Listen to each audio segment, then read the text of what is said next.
थारैनो मैया आंबो नुदों जानो हागौ साफ्रोम रायजो राजाफोरानो नुदों अल्टारनेटिभ पार्टी अफ बर'लेण्डनि मानगोनां आफादगिरि डक्टर अन्जलि दैमारिखौ उदालगुरि जिल्ला UPPL नि आफादगिरि रवीन्द्र बसुमतारिया पार्सनेल एटेक खालामनायखौ नुदों। तो आंहा सोंथि जादों नुनाय लोगो लोगोनो जिबायदियै बिथाङा जोंनि आफादगिरि डक्टर अन्जलि दैमारिखौ पार्सनेल एटेक खालामदों फेलियर लिडार होननानै बुंदों तो बेहा मोनथाय गैयामोन। दिनै मोनसे पर्टेला मोनसे निउसआ बे बिथांमोना गोदानै दाजानाय अल्टारनेटिभ पार्टी अफ बर'लेण्डआव UPPL निफ्राय फैनो होननानै सावरायगासिनो दङ बेबायदि मोनसे निउस दामदों आरो बे निउस दामनायखौनो बिथांमोना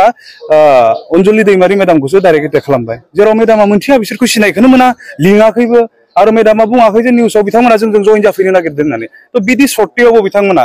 मा नोजोरजों नायनानै अन्जलि दैमारि मेडामखौ पार्सनेल एटेक खालामखो बेयो दिनै रायजोनि गेजेरावबो गिदिर मोनसे सोंथि जानानै दङ आरो आंबो दिनै कुइसन खालामगोन आरो जों सिदायैनो बुंगोन जे रवीन्द्र बसुमतारि बिथाङा डक्टर अन्जलि दैमारिखौ बेबायदियै पार्सनेल एटेक खालामनो मोन्थाय गैयामोन फेलियर लिडार होननानै बुंनो हानाय बिहा खुनु मोन्थायानो गैया। तो दिनै जों नुयो पृथिबियाव मोनफ्रोम जेननायनि उनाव देरहानाया फैयो जेननायानो देरहानायनि मोनसे खुन्थिया। तो अब्ला दिनै UPPL नि जिल्लानि आफादगिरि रवीन्द्र बसुमतारि बिथांमोना बेफोरबायदि सैथोथिखौनो मोन्थिया। तो दिनै अन्जलि दैमारिखौ बियो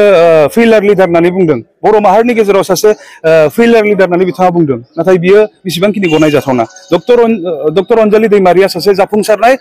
बर' आइजो बियो जाय व्यक्तिया दिनै इउनाइटेड नेशन्सआव थांनानै जोंनि हारिनि जोंनि ओनसोलनि जेंना जेंसिफोरखौ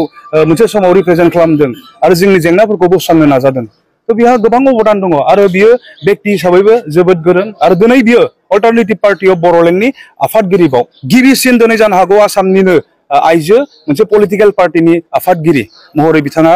गावखौ गायसननो हादों। तो दिनै बियो जेननाय सासे दैदेनगिरि नङा जोंनि नोजोराव बियो फुल्लि माने साक्सेसफुल सासे बर' उइमेन। बेयावहाय आं बुंगोन रवीन्द्र बसुमतारि नोंथाङा जिबायदि फेलियर होननानै अन्जलि दैमारिखौ बुंनो नागिरदों बियो दिनै मोगथाङाव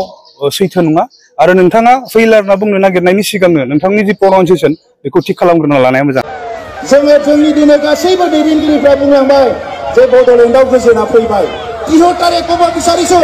আমি 100% আমাৰ লক্ষ্যত সফল হৈছো। ইয়াৰ মূল কাৰণটো হৈছে আমাৰ প্ৰথম লক্ষ্য হৈছে শান্তি প্ৰতিষ্ঠা কৰা ৰাইজক নিৰাপত্তা দিয়া আৰু আমি তাতে সফল হ'বলৈ পাৰিছো আমি সফল হ'বলৈ পাৰিছো। जुदि सुइजारलेण्ड बानायनो गोसो दंमारोबा प्रमद बर'खौ आं नैबे दतमानि नेपालपारा फिल्डनिफ्राय खावलायदों हाजो पाहारफोरखौ जावखानानै लाबोदो नङा होमबा दैमा लैथोफोरखौ थिखोनानै लाबोदो ट्राकआव सुइजारलेण्डआ बानायफैदो बुंनानै बियो गावनि सालायावनो सुइसाइड जाबाय प्रमद बर'आ बांद्राय बुंनो लाबायना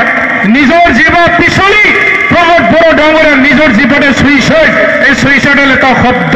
তেখেতে মানে বারবার উচ্চারণ করে। আজি प्रमद बड़ डांगरियाय निजर भाषात जी মানে অসম্ভৱ কথাবিলাক কৈ ফেলে আজি তেখেতে নিজৰ জীৱাতে সুইসাইড হবলগীয়া হল। प्रमद बड़ सुइसाइड जाबाय दिनै नङा होमबा असम्भव जाथावै मावनो हाथावै खोथाफोरखौ बुंनानै दिनै प्रमद बड़ गावनि सालायजोंनो बे सुइसाइड जाफैबाय बांद्राय बुंना लानानै अबाव सुइजारलेण्ड बानायनो हालाबायनो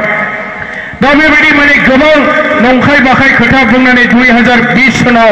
परिबर्तननि मुङाव बिथांमोना माने सरकार दाबाय BJPजों लोगो दानानै किन्तु दिनै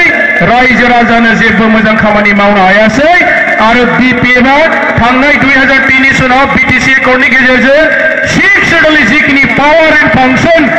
माने बिलटिफोरनि एकर्डनि गेजेरजों मोनबोदोंमोन बेखौ दिनै प्रमद बड़ सरकारा लासै माने ध्वंस खालामफैजोब्बाय।